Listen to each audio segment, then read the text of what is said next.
কেউ ডাকিনি আমাকে মা বলে। তাকে আমি তো স্পষ্ট শুনলাম আমার মধু আমাকে মা মা বলে ডাকছে।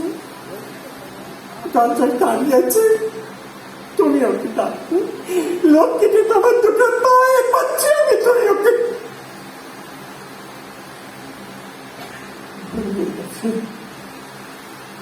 আমি ভুল করবো না,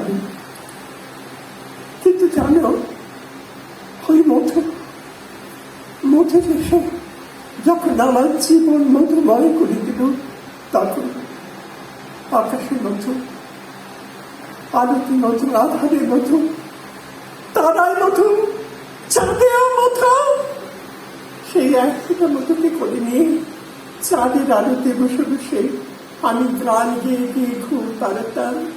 তুমি শুনেছ কোনোদিন সেই গান?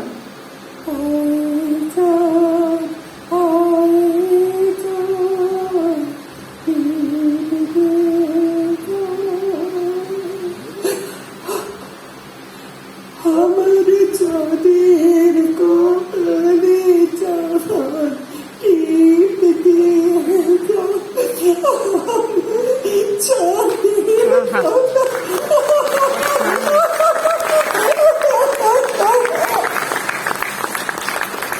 চাঁদ চলে যাবে, মানে ওখানে ঈশ্বরের কাছে।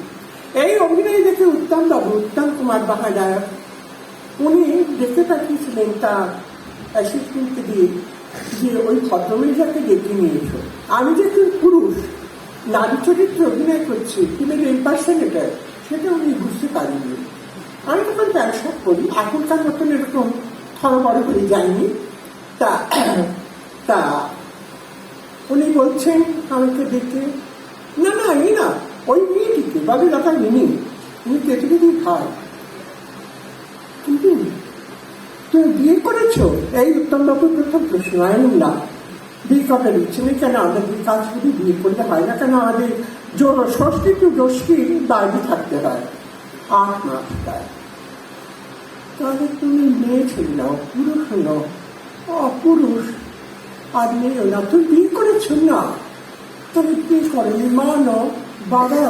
তাহলে এই যে আপনারা, আমি এখানে উইন্স থেকে তো আটটা হয় না, স্কিন একটা আলাদা চলছে, আপনি কি বলেন সত্যি হয়?